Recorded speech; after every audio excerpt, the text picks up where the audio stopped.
I'm here helping to promote Census in Richmond Hill.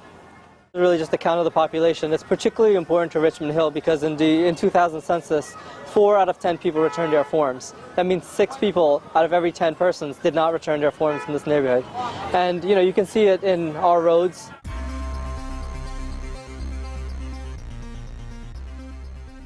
See it in our hospitals closing left and right. You have our high schools just completely overflowing.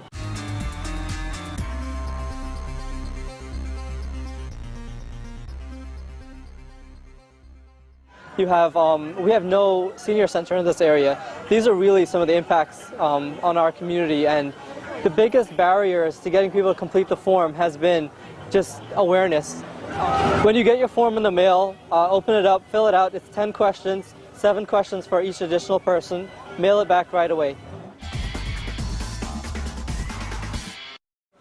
A lot of people just don't know what to do with it. They don't realize how important it is because it's an enculturation process. A lot of the people have recently come here. This is the first census they're ever doing. And they've heard a lot about it, but no one has really explained how important it is to them.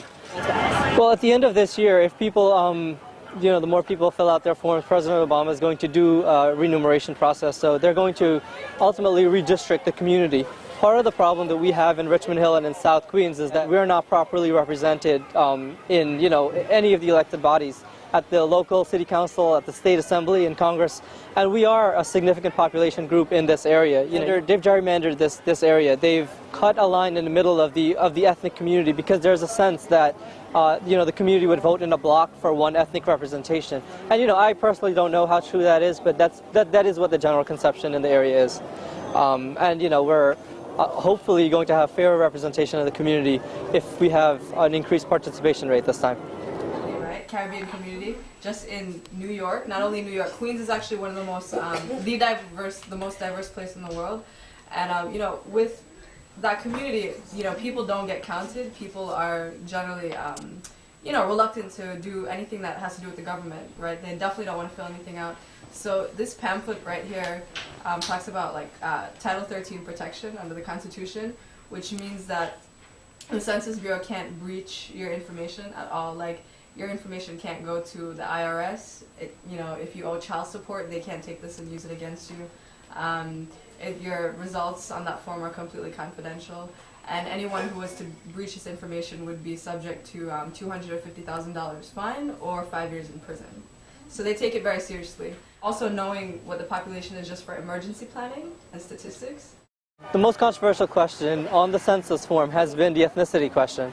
A lot of people in our community, Indo-Caribbean people, have been challenged by this question because in Guyana they're told they're East Indian and it's a multiracial community, but when they come here, automatically the age group above 50, what I found, 7 out of 10, would actually choose black or African American.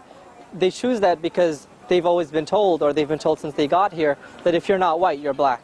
And your people it's been an education process to enculture that you are indeed Asian Indian, and if in the long term we want to be identified as a strong subgroup with a voting bloc, or just to identify ourselves as to create that political base, I've been encouraging people to call themselves Indo-Caribbean, and to educate people that this is something that we should really focus on. There's a significant amount of Guyanese people and Trinidadian people, Indo-Caribbeans, who live in New York City. And if you look at your workplace, if you look at anywhere you go, there's a significant amount of Indo-Caribbean people. Either Asian Indian on the forms and write in Indo-Caribbean, or just Asian Indian, and you can stop there.